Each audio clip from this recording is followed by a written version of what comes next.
This mini course is about how to turn ChatGPT into your marketing manager. I'll take you through a series of videos just giving you a really simple overview and some instructions and details from personal experience. The OpenAI ChatGPT help page, and you can see the URL at the very top of the video here, has got an enormous amount of details, questions that it answers here. Some of them are very detailed and intricate. Now, you may or may not wish to explore these. And one thing, of course, as we know, constantly things change, updates come out, and so on. So I am not about going through these with you or for you. You can do this in your own time and explore this if you wish. I want to show you, as I said, my practical experience in this mini course. I'll be focusing on these 4 areas of knowledge for you: your offer, your bio, your introduction, your target audience, and posts and articles, to get the help of ChatGPT for these areas, to set yourself up or to set your ChatGPT up in such a way that it does work for you much faster than it probably will take you to constantly work on these or to create them yourself in the first place. And let me show you now inside ChatGPT what exactly we can do there.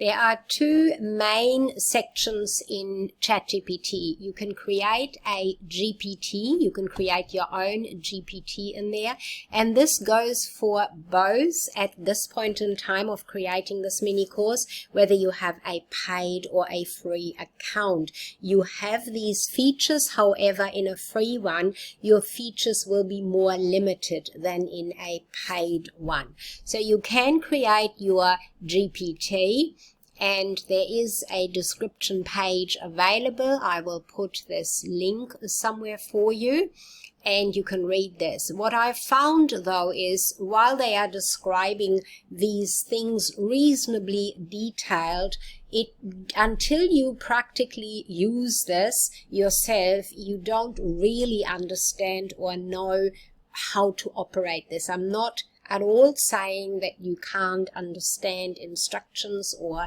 written content like this. What I'm saying is it's really beneficial to practically use it and to know where to start with the usage. So we've got a GPT that we can create, and we also have projects in ChatGPT. So they are 2 different sections, and each one, while they're sort of closely related and operate very similar, there are some big differences, and it is really for you to discover which one you want to work with in which way. And I'm going to go and show you in mine now what I have done there. We're in my GPT here now, and there are the 2 areas on the left side by here. We have the GPTs here. These are GPTs I have in here, and if I now go further down on the side, you can see I have projects here. Now, the biggest difference that I've discovered here, of course, is that when you create a GPT like this one here, I called it Global Business Networking Live Online, what I do now. It is by Sticky Big Marketing, which is my business, and I have given it the overall description that this custom GPT acts as my executive marketing, development, and copywriting partner. And before I go further into that one, I just want to give you another big difference between the GPT and the projects. So in a GPT, you can see here we have this highlighted. So I'm in the GPT. This is the drop down here with all the different things that it offers you here. Now, there are no chats anywhere connected to this. So down here where the general chats are, I have to now guess or have a list somewhere that I know which of these chats is actually connected to this GPT. There is nothing to tell me which one is connected. Now I do know, because that's the only one I use, the article and post creation chat is connected to this GPT. What the benefit of the projects is, unlike this GPT, each project shows below the project name the chats associated with that particular project. So you don't have to go about guessing, oh, which of my chats down here, or if you want a particular chat about a particular topic, for example, target audience analysis, if I want to go back in here to see what I was doing and perhaps even continue with that, I know in the project, right there it is, I can continue. So overview again, we have two areas: creating your own GPT or creating a project. Now, which one you work in, what's the difference? The real difference that I've discovered is the project seems to be able to really cohesively work across all of the chats all the time. You can add documents into any of these chats, and it will remember within this project what you have put where and accesses the information. So it really is as if you're sitting at your desk and you are surrounded by files. You can pick them up and put them down. They're all accessible to you. Unlike the GPT where we are in now, the GPT offers the opportunity in the edit section of its area here, that not only can you give it the name and give it the description and the instructions, what its primary function is, but you can also put a knowledge section in here. So this GPT will draw on the knowledge files I have inputted here. I did create quite a few, if not most of these knowledge files in the project first. For me, that came after I had already worked in here, that the project seems to have given me a lot quicker and easier information that I've worked on. Then I have used that information, gotten a summary in the project, and brought it across here into the ChatGPT.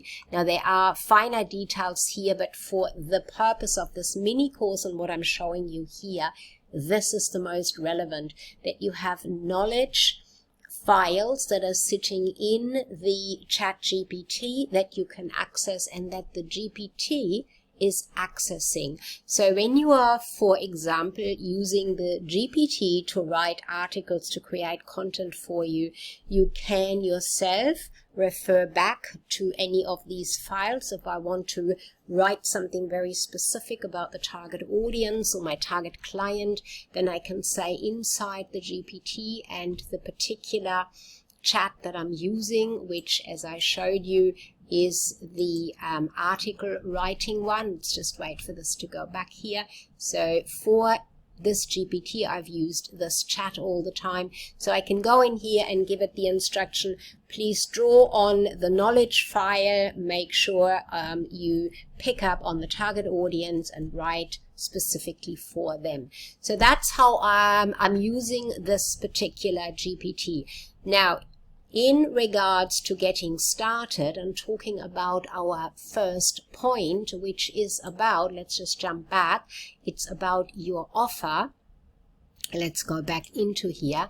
I have found, only after I was already working in the GPT, I found that projects give me a really great opportunity. For example, let's use this one here, Global Business Networking Live Online.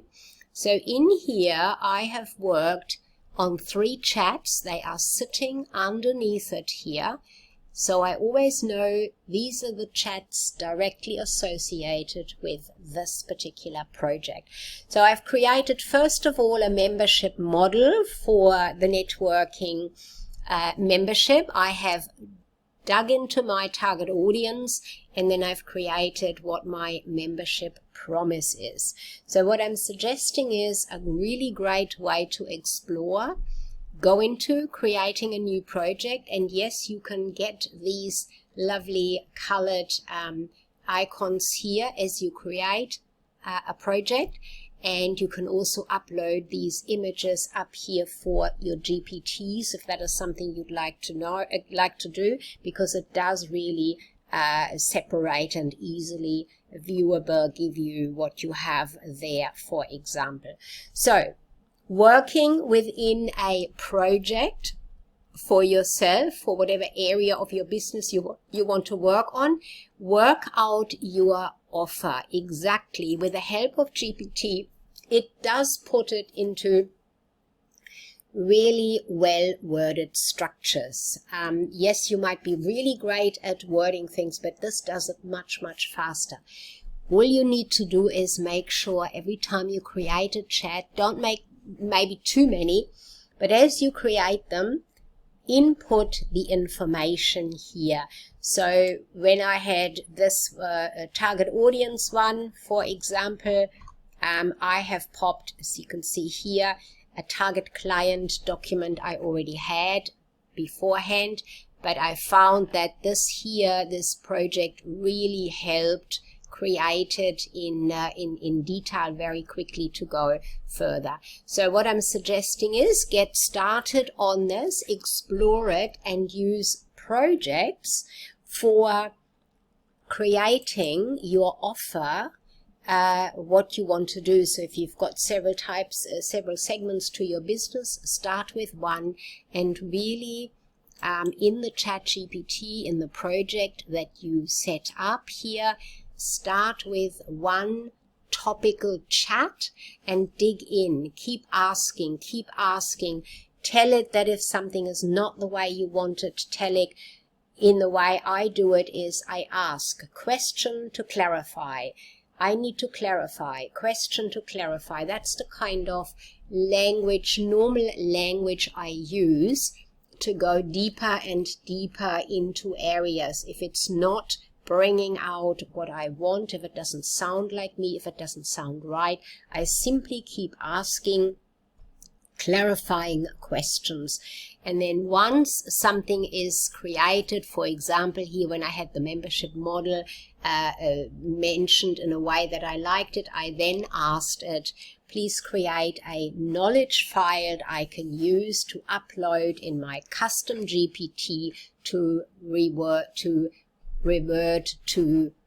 for working with me. And it does that in exactly the way that the custom GPT needs it. I hope that's helpful, and it definitely makes things faster, and you can keep asking it question to clarify and to change and rearrange, and it'll work with you until it is the way you want it.